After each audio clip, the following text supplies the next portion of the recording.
बिस्मिल्लाहिर्रहमानिर्रहीम। हज़रत वाइल बिन हुज्र रज़ी अल्लाह तआला अन्हु से रिवायत है, आप सल्लल्लाहु अलैहि वसल्लम का तशहुद बयान करते हुए फरमाते हैं, लंबी हदीस है जिसके आखिर में फरमाते हैं कि मैंने रसूलुल्लाह सल्लल्लाहु अलैहि वसल्लम को तशहुद की हालत में देखा कि आप सल्लल्लाहु अलैहि वसल्लम ने अपनी उंगली को हरकत दी, यानी इशारा फरमाया। हरकत देने का यह मतलब नहीं है कि मुसलसल इंसान इस तरह हरकत देता रहे, बल्कि हरकत का मतलब यह है कि इशारा फरमाया, क्योंकि मुसलसल हरकत देने से आप सल्लल्लाहु अलैहि वसल्लम ने मना फरमाया है। अबू दाऊद शरीफ और नसाई शरीफ की रवायत है, हज़रत अब्दुल्लाह इब्न ज़ुबैर रज़ी अल्लाह तआला अन्हु से रवायत है, फरमाते हैं कि रसूलुल्लाह सल्लल्लाहु अलैहि वसल्लम तशहुद में शहादत वाली उंगली से इशारा फरमाते, लेकिन उंगली को हरकत नहीं देते थे इस तरह। तो इससे यह मालूम हुआ कि सिर्फ इशारा करना है, मुसलसल हरकत नहीं देनी। इसी तरह हजरत अबू हुरैरा रज़ी अल्लाह तआला अन्हु से रिवायत है, फरमाते हैं कि रसूलुल्लाह सल्लल्लाहु अलैहि वसल्लम ने एक शख्स को देखा कि वो तशहुद में दो उंगलियों से इशारा फरमा रहे थे। तो आप सल्लल्लाहु अलैहि वसल्लम ने फरमाया कि अहिद अहिद, एक उंगली से इशारा करो।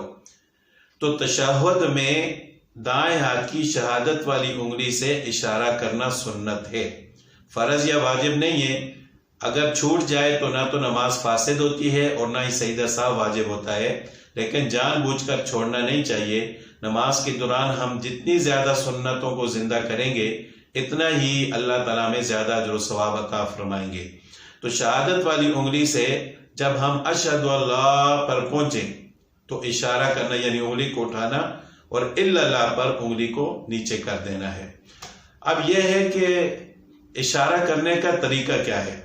तो हदीस में मुख्तलिफ तरीके बयान किए गए हैं, उनमें से सबसे बेहतर तरीका जो अक्सर उलमा ने इख्तियार फरमाया है वो ये है कि इन दो उंगलियों को बंद कर दिया जाए और दरमियान वाली उंगली और अंगूठे का हल्का बना दिया जाए, यानी इस तरह अपनी रान पर रखा जाए और इस शहादत वाली उंगली से इशारा किया जाए, यानी अशहदु अल्ला इलाहा इल्लल्लाह हो।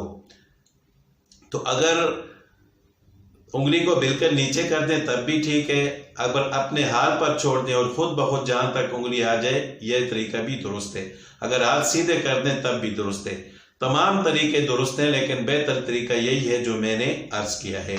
तो ये तशहुद के दौरान अशहदु अल्लाह पर उंगली को खड़ा करना और इशारा करना यह सुन्नत है।